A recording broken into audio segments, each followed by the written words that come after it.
कुछ तो कहा तनी प्यार से कहे तू न जालू अपना यार से। कुछ तो कहा तनी प्यार से कहे तू न जालू अपना यार से।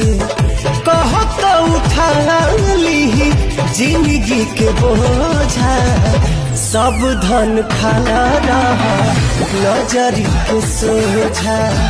सब धन खाला रहा आँखी के सोझा।